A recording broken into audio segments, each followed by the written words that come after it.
24-25 పూర్తి స్థాయి బడ్జెట్పై చర్చకు అవకాశం ఇచ్చినందుకు మీకు ప్రత్యేకంగా ధన్యవాదాలు తెలియజేస్తున్నా. నన్ను శాసనసభకు పంపించినటువంటి నా ఆదిలాబాద్ ప్రజలకు మీ ద్వారా ప్రత్యేకంగా కృతజ్ఞతలు తెలియజేస్తా ఉన్నా. అధ్యక్ష, తెలంగాణ రాష్ట్రం ఏర్పడిన తర్వాత దశాబ్ద కాలం పాటు ఒక పార్టీ ఈ రాష్ట్రాన్ని పరిపాలించిన తర్వాత ఆ రాజకీయ పార్టీ చేసినటువంటి కొన్ని తప్పుల కారణంగా ఈరోజు రాష్ట్రంలో రాష్ట్ర ప్రజలు కాంగ్రెస్ పార్టీకి అవకాశం ఇచ్చిండ్రు. గత ప్రభుత్వం తెలంగాణ ప్రజల ఆకాంక్షలను ఆశలను వమ్ము చేసినందుకే ఆ పార్టీని ఓడగొట్టిండ్రు. తెలంగాణ ప్రజలు ఇక్కడున్న వాళ్ళని అక్కడ కూర్చోబెట్టిండ్రు, అక్కడున్న వాళ్ళని ఇక్కడ కూర్చోబెట్టిండ్రు. అధ్యక్ష, సభా నాయకులైనటువంటి ముఖ్యమంత్రి గారు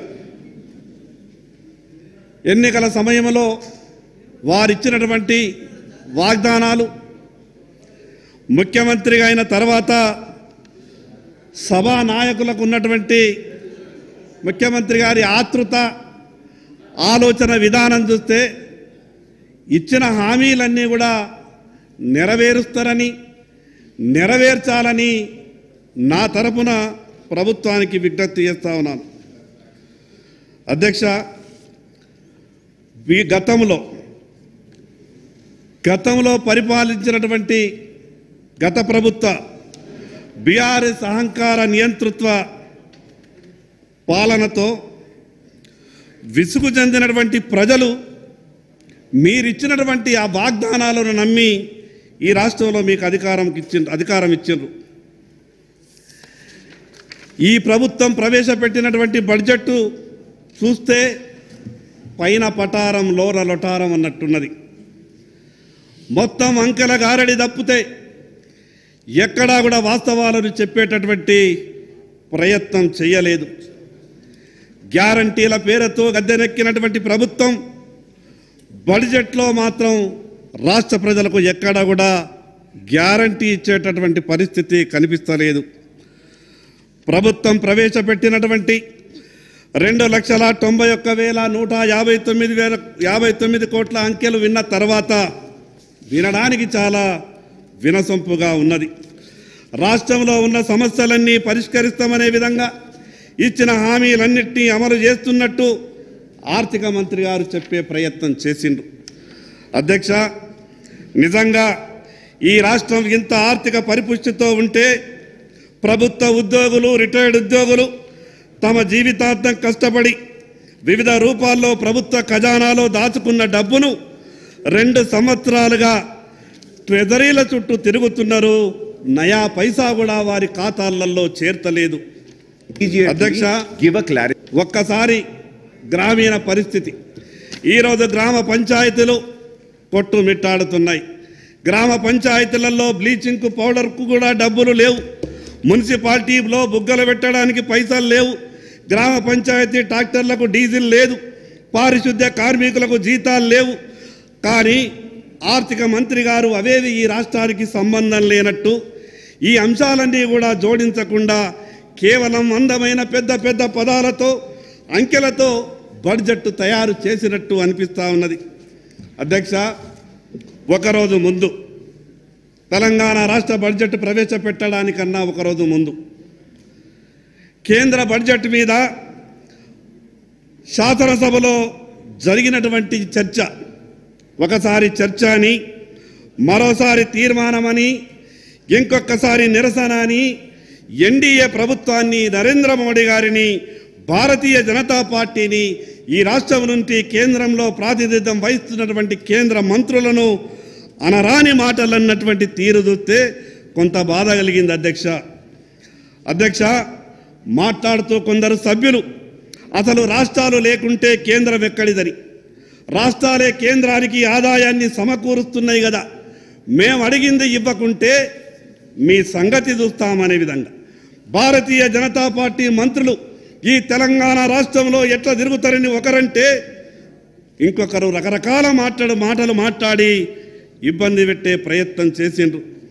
కేంద్రం ప్రవేశపెట్టినటువంటి బడ్జెట్లో తెలంగాణ రాష్ట్రం పేరు ఉచ్చరించలేదని, అందువల్ల తెలంగాణ రాష్ట్రానికి అన్యాయం జరిగిందని రాష్ట్ర ప్రజలకు అపోహ కలిగించే విధంగా ప్రభుత్వంలోని పెద్దలు కొందరు మాట్లాడే ప్రయత్నం చేసిండ్రు. మరి అధ్యక్ష, ఈ రాష్ట్ర ప్రభుత్వం ప్రవేశపెట్టినటువంటి బడ్జెట్లో ఏ జిల్లాల పేర్లు ఉచ్చరించిండ్రో గౌరవ మంత్రి గారు సమాధానం చెప్పాలా.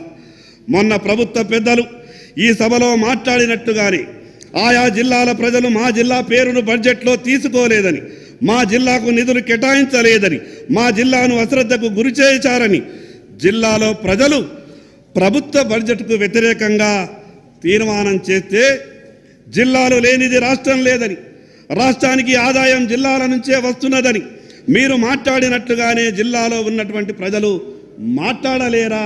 ప్రభుత్వంలో ఉన్నటువంటి పెద్దలు ఒక్కసారి గమనించాలి. అందుకే ప్రభుత్వం అధికారికంగా మాట్లాడే మాటల్లో కొంత జాగ్రత్తగా హుందాతనంగా మాట్లాడితే బాగుంటుందని మీ ద్వారా తెలియజేస్తా ఉన్నా. అధ్యక్ష, ఢిల్లీలో ఉన్నది ఈ దేశ ప్రజలంతా కూడా ఎన్నుకున్నటువంటి ప్రభుత్వం. ఈ రాష్ట్రంలో ఉన్నది కూడా ఈ రాష్ట్ర ప్రజలంతా కూడా కలిసి ఎన్నుకున్నటువంటి ప్రభుత్వం. ప్రభుత్వం ఏర్పడక ముందు మాత్రమే అది ఒక రాజకీయ పార్టీ ప్రతినిధులు. ఢిల్లీలో ఉన్న, హైదరాబాదులున్న అది ప్రభుత్వంగా మారిన తర్వాత ప్రజలందరి ప్రభుత్వం, పార్టీలకు సంబంధించినటువంటి ప్రభుత్వం కాదు. కానీ ఈరోజు ఉన్నటువంటి పరిస్థితి చూస్తే ఏ రకంగా కేంద్ర ప్రభుత్వాన్ని నిందించే ప్రయత్నం చేసినరో మొన్న తీర్మానంలో చూసినాం. అధ్యక్ష, నేను ఎక్కడా కూడా అధ్యక్ష, ఇక్కడ జరుగుతున్నది రాష్ట్ర బడ్జెట్ పైన చర్చ. రాష్ట్ర బడ్జెట్ ఉన్న అంశాలపైన వారు మాట్లాడితే బాగుంటుందని నా ద్వారా ఒక సూచన. ఆ రోజు కేంద్ర ప్రభుత్వం బడ్జెట్లో తెలంగాణ ప్రస్తావన తీసుకురాలేదన్నటువంటి అంశం జరిపిన కేంద్ర ప్రభుత్వం సంబంధించిన రాష్ట్ర సభ్యునికి కొంత మధ్యలో అవాంతరం కల్పించకుండా అవకాశం ఇస్తే బాగుంటుందని మీ ద్వారా గౌరవ సభ్యులకు చెప్పదలుచుకున్నా. అధ్యక్ష, ఒక ఫెడరల్ స్ఫూర్తితో ఇచ్చిపుచ్చుకునే మర్యాదలతో న్యాయంగా రావాల్సినటువంటి హక్కులను సాధించుకోవచ్చు. అధ్యక్ష, పదే పదే ఏమిచ్చింది కేంద్రం అని ఎగతాళి చేస్తారు. ఎంత అన్యాయం అధ్యక్ష! ప్రభుత్వ ఖర్చుతో గాడిద గుడ్డు ఓటింగులు పెట్టిస్తారు. మీకు ఏ రకంగా హైదరాబాదు నగరంలో తెలంగాణ బడ్జెట్లో సరైన రీతిలో తెలంగాణకు అన్యాయం జరిగిందని మీరు ఒక నిరసన కార్యక్రమం ఆ రకంగా అవమానపరిచే విధంగా జరిగిందో, రేపు రాష్ట్ర బడ్జెట్ మీద కూడా జిల్లాలకు కేటాయింపులు లేవని ఆ రకంగా చేస్తే ఈ ప్రభుత్వానికి ఏమన్నా మర్యాద ఉంటుందా అధ్యక్ష? అధ్యక్ష, మేము అనుకోలేదు ఈ ప్రభుత్వం కేంద్ర ప్రభుత్వంతో గత ప్రభుత్వం తీరే ఘర్షణ వాతావరణం ఏర్పాటు చేసుకొని రాష్ట్రానికి అన్యాయం చేసే విధంగా ప్రయత్నం చేస్తుందని మేము అనుకోలేదు. ముఖ్యమంత్రి గారు ప్రమాణ స్వీకారం తర్వాత చాలా గొప్ప మాట మాట్లాడినరు. ఆ మాటలు విన్న నేను సంతోషపడ్డా. మాకు రాజకీయ భేషజాలు లేవని, కేంద్ర ప్రభుత్వంతో సఖ్యతగా ఉంటామని, రాష్ట్ర అభివృద్ధికి అన్ని రకాలుగా సహకారం తీసుకుంటూ ముందుకెళ్తామని చెప్పిండ్రు. ఆ మాటలు విన్న తర్వాత చాలా సంతోషం అనిపించింది అధ్యక్ష. గౌరవ ముఖ్యమంత్రి గారికి గత ప్రభుత్వ వ్యవహారం వల్ల రాష్ట్రానికి ఏ రకమైనటువంటి నష్టం జరిగిందో కొంత క్లారిటీ ఉన్నది. కేంద్ర ప్రభుత్వం రాష్ట్రానికి సంబంధించినటువంటి 30-40 సంవత్సరాల నుంచి పెండింగ్లో ఉన్నటువంటి కేంద్రం ఏ రకంగా ఈ రాష్ట్రానికి సహకారం అందిస్తున్నదో 1-2 ఉదాహరణలు చెప్పే ప్రయత్నం మాత్రమే చేస్తా. ఈ 40-50 సంవత్సరాల నుంచి పెండింగ్లో ఉన్నటువంటి రక్షణ శాఖకు సంబంధించినటువంటి భూములు గత ప్రభుత్వాలు అనేక రకాలుగా ప్రయత్నాలు చేసిండ్రు. కానీ ఎక్కడ కూడా ఆ విషయాన్ని సాధించుకోలేదు. గౌరవ ముఖ్యమంత్రి గారు ఢిల్లీకి వెళ్ళి ప్రధానమంత్రి గారికి చెప్పిన తర్వాత కేవలం చెప్పిన 3 రోజుల్లోనే రక్షణ శాఖకు సంబంధించినటువంటి భూములు తెలంగాణ రాష్ట్ర ప్రభుత్వానికి అప్పగించిండ్రు. అంటే కేంద్రం ఏ రకంగా సహకరించడానికి ముందుకొచ్చిందో మీరు అర్థం చేసుకోవాలి. అధ్యక్ష, గౌరవ ముఖ్యమంత్రి గారి ప్రమాణ స్వీకారం తర్వాత ఈ రాష్ట్రంలో ప్రధానమంత్రి గారి మొట్టమొదటి అధికారిక కార్యక్రమం నా ఆదిలాబాద్ జిల్లాలో, నా ఆదిలాబాద్ నియోజకవర్గంలో జరిగింది. ఆ రోజు వేదిక మీద నేనున్నా, గౌరవ ముఖ్యమంత్రి గారు ఉన్నారు, గౌరవ కేంద్ర మంత్రి కిషన్ రెడ్డి గారు ఉన్నారు. ప్రధానమంత్రి గారు గొప్పగా మాట్లాడినటువంటి మాటలు నేను పక్కకు ఉండి విన్నా అధ్యక్ష. ఓపెన్ మనసుతో ఆయన మాట్లాడినటువంటి మాటలు ముఖ్యమంత్రి గారు కూడా అన్నప్పుడు, ముఖ్యమంత్రి హమ్ తుమారే సాత్ హై, తెలంగాణ కే లియే జో చాహియే वो करने के लिए हम तैयार అని అన్నాడు. ఆ మాటలు విన్న తర్వాత ముఖ్యమంత్రి గారు కూడా తన స్పీచ్లో అన్నాడు, పెద్దన్న పాత్ర వహించి మాకు అన్ని రకాలుగా సహకరించి మా రాష్ట్ర అభివృద్ధికి నిధులు ఇవ్వాలని ముఖ్యమంత్రి గారు కూడా కోరిండ్రు. ఇంత మంచి వాతావరణం ఉన్నటువంటి ఈ సందర్భంలో మొన్న జరిగినటువంటి ఆ తీర్మానం కొంత బాధ అనిపించింది అధ్యక్ష.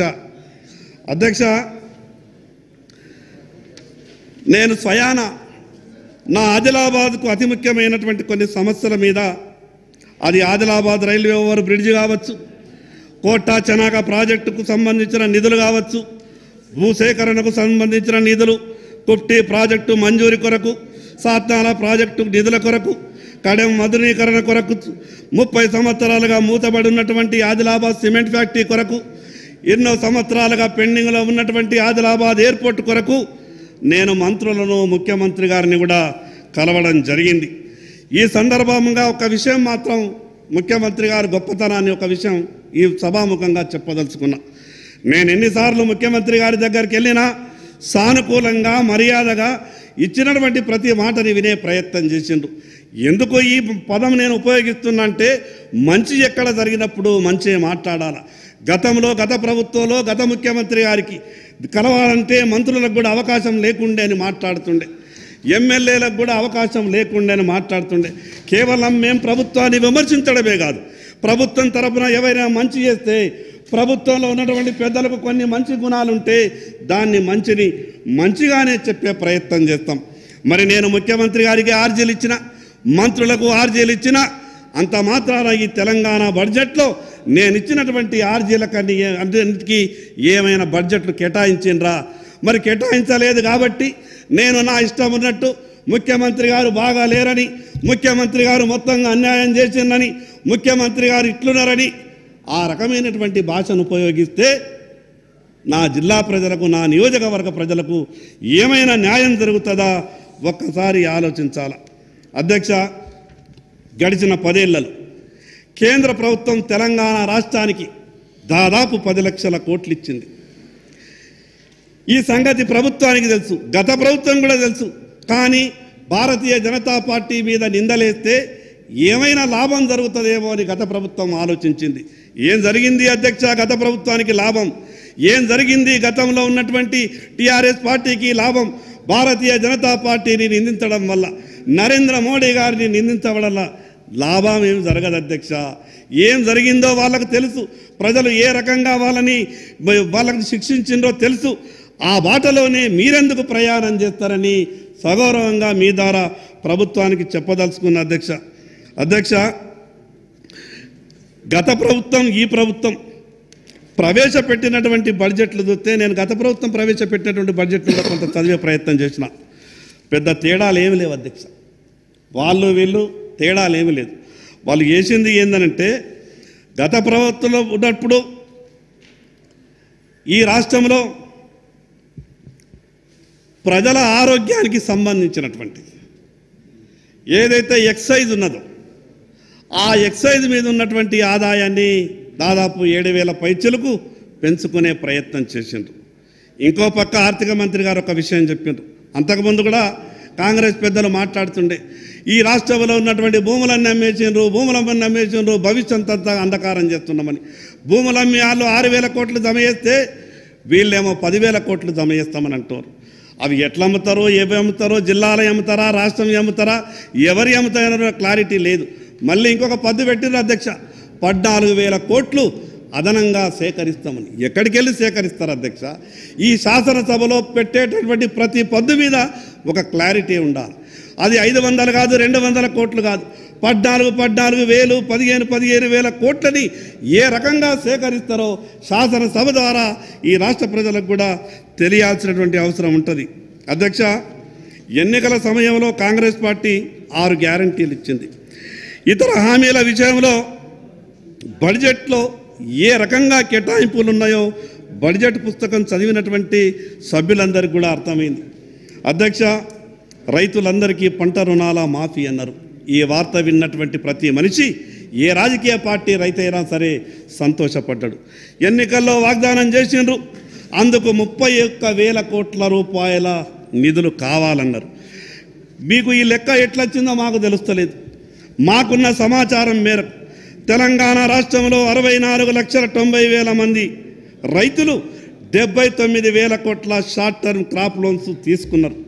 అసలు మీరు అరువులను ఏ ప్రాతిపాదికన నిర్ణయించిండ్రో, ఈ 31,000 కోట్లే ఎందుకు వచ్చిందో ఎక్కడా చెప్పే ప్రయత్నం చేయలేదు.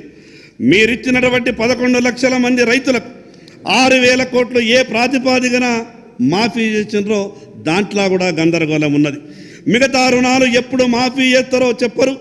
దానికి కూడా నిర్దిష్టమైనటువంటి సమయం పెట్టాల్సినటువంటి అవసరం ఉంది. పెద్దలు గౌరవ ముఖ్యమంత్రి రేవంత్ రెడ్డి గారు ఎలక్షన్ల సందర్భంగా ఒక మాట అన్నారు. ఇది చాలా, ఈ మాట రైతులందరినీ కూడా ఆకర్షించింది. ఏమన్నారంటే, అప్పుడు కూడా గత ప్రభుత్వం టీఆర్ఎస్ పార్టీ కొంత తడావిడి చేసింది ఎన్నికల సందర్భం కాబట్టి, ఇక మాఫీ చేస్తాం, రుణమాఫీ చేస్తామంటే ఆ స్టేట్మెంట్ ఇన్నటువంటి కాంగ్రెస్ పార్టీ కూడా కొంత గందరగోళానికి గురై ఒక మాట ఏమన్నారంటే, గౌరవ ముఖ్యమంత్రి, ఈనాటి ముఖ్యమంత్రి గారు ఆ రోజు కాంగ్రెస్ పార్టీ అధ్యక్షుడిగా, ఈ కేసీఆర్ గారు మాఫీ చేసిన రైతులారా మీరు వెంటనే బ్యాంకులకు వెళ్ళండి, 2 లక్షల రూపాయలు తీసుకోండి, మేము వచ్చిన తర్వాత మాఫీ చేస్తే బాధ్యత మాది అన్నారు. రైతులు కూడా ఆశపడ్డారు. అధ్యక్ష, అరే ఈ గవర్నమెంట్ కొంత మాఫీ చేస్తే మరి ఇమీడియట్గా లోన్ తెచ్చుకుంటే వచ్చే గవర్నమెంట్ కూడా 2 లక్షలు మాఫీ చేస్తుంది కదా అనే ఒక ఆశతోని రైతులంతా కూడా అప్పులు తెచ్చుకున్నారు. అప్పులు తెచ్చుకున్నటువంటి రైతులు అంటున్నారు, ఇప్పుడు మరి మీరే చెప్పారు కదా మేము తెచ్చుకున్నాము కదా, మరి దాన్ని కూడా మాఫీ చేయాలంటే దానిలో ప్రభుత్వం నుంచి సరైనటువంటి క్లారిటీ లేదు.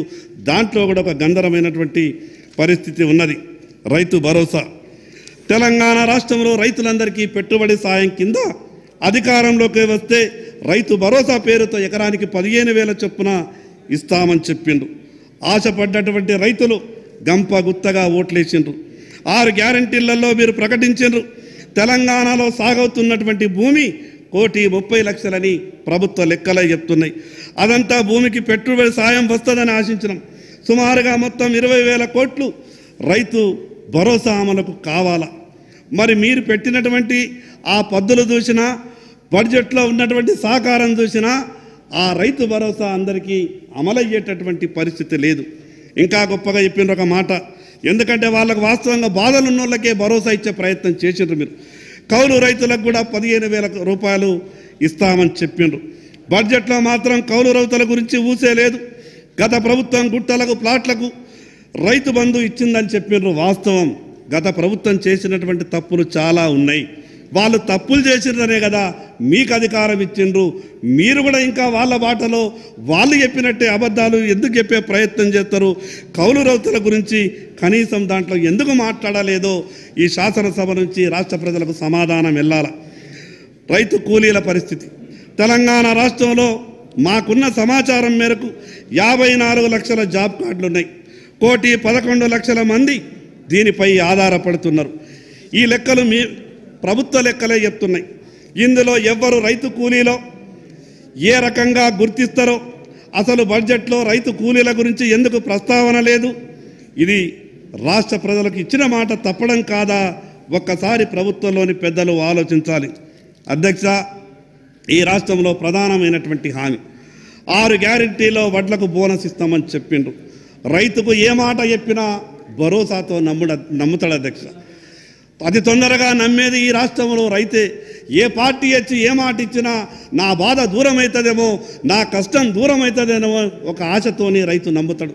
ఆ రోజు కాంగ్రెస్ పార్టీ ఇచ్చినటువంటి ఏదైతే ఒక హామీ ఇచ్చిందో, ఈ రాష్ట్రంలో ఉన్నటువంటి వడ్లకు 500 కుంటాలకు బోనస్ అన్నారు. వడ్లకే కాదు అధ్యక్ష, ఏ పంటలు పండించినా సహకారం ఇస్తామని చెప్పారు. ఇవ్వాల్సింది ఆ రోజు మాట్లాడినటువంటి మాట కూడా చాలా మంచి మాట అధ్యక్ష. ఈ గౌరవ ముఖ్యమంత్రి గారు ఇచ్చినటువంటి మాట తప్పు కాదు, అది ఆ హామీ తప్పుడు హామీ కాదు. దాన్ని అమలు చేస్తేనే ఈ మాటలు విన్న తర్వాత రైతులంతా ఏమనుకున్నారు అంటే, దేవుడే భూమి మీదకి దిగొచ్చిండేమో, మా బాధలన్నీ కూడా తొలగిపోతాయేమో అని గొప్ప ఆలోచనతో కాంగ్రెస్ పార్టీకి రాష్ట్ర రైతులంతా కూడా మద్దతు ఇచ్చిండ్రు. కానీ ఇప్పుడు ఏమంటారు అధ్యక్ష, మేము ఇస్తామన్నది అన్నిటికి కాదు, సన్నం వడ్లు మాత్రమే ఇస్తామని చెప్తారు. మరి ఆ రోజు ఓట్ల కొరకు సన్నం వడ్లు వండించేటోళ్ళే మాకు ఓట్లు వేయాలా, దొడ్డు వడ్డించేటోళ్ళు మాత్రం మాకు ఓట్లు వేయద్దని ఒక మాట అంటే సరిపోతుండే కదా. ఆ రోజు ఏమంటారు, రాష్ట్రంలో పండే వడ్లన్నిటికీ మేము 500 రూపాయల బోనస్ అన్నారు. మరి అటువంటిప్పుడు మేము అర్థం చేసుకోగలుగుతాం. ఈ రాష్ట్ర ఆర్థిక పరిస్థితి బాగలేకపోవచ్చు, మీకు ఇవ్వాలన్న ఆలోచన ఉన్నా కూడా ఆర్థిక పరిస్థితి మీకు మద్దతు ఇవ్వకపోవచ్చు. దానికి ఇంకేదన్నా ఆలోచన ఉంటే, దానికి ఏదన్నా మార్గం ఉంటే ఈ సభ ద్వారా ఆలోచిస్తే, అన్నా నేను ఎవరిని కూడా ఏమంటలేనన్నా, మీరు చెప్పిన గొప్ప అన్నా, మీరు మాట్లాడిన మంచి మాటలు కూడా చెప్తున్నా కదన్నా. స్పీకర్ సార్ నేను ఎవరిని ఏమంటలేరు, మీరు మాట్లాడిన మంచి మాటలు చెప్తున్నా, మీ ముఖ్యమంత్రి గారి గురించి గొప్పగా చెప్తే గొప్పగా చెప్తున్నా. సార్ ప్లీజ్ శంకర్ గారు, ఒక్క నిమిషం మినిస్టర్ గారు మాట్లాడుతున్నారు. ఇప్పటిదాకా శంకరన్న గారు చాలా విషయాలు చెప్పిండ్రు. 10 సంవత్సరాల కాలంలో ఎన్నో వస్తువులకు ధరలు పెరిగినాయి. గత 10 సంవత్సరాల క్రితం ఇచ్చిన 200 పెన్షన్ ఇప్పటి వరకు సెంట్రల్ గవర్నమెంట్ రిలీజ్ చేస్తుంది. ఓల్డ్ ఏజ్ వాళ్ళకు, అదేవిధంగా ఇతరులకు ఎక్కడ కూడా పెంచలేదు. అదేవిధంగా 2019 బడ్జెట్ మేనిఫెస్టో 2,91,159 కోట్ల అంకెలు విన్న తర్వాత వినడానికి చాలా వినసొంపుగా ఉన్నది. రాష్ట్రంలో ఉన్న సమస్యలన్నీ పరిష్కరిస్తామనే విధంగా ఇచ్చిన హామీలన్నింటినీ అమలు చేస్తున్నట్టు ఆర్థిక మంత్రి గారు చెప్పే ప్రయత్నం చేసిండ్రు. అధ్యక్ష, నిజంగా ఈ రాష్ట్రం ఇంత ఆర్థిక పరిపుష్టితో ఉంటే ప్రభుత్వ ఉద్యోగులు, రిటైర్డ్ ఉద్యోగులు తమ జీవితాంతం కష్టపడి వివిధ రూపాల్లో ప్రభుత్వ ఖజానాలో దాచుకున్న డబ్బును 2 సంవత్సరాలుగా ట్రెజరీల చుట్టూ తిరుగుతున్నారు. నయా పైసా కూడా వారి ఖాతాలలో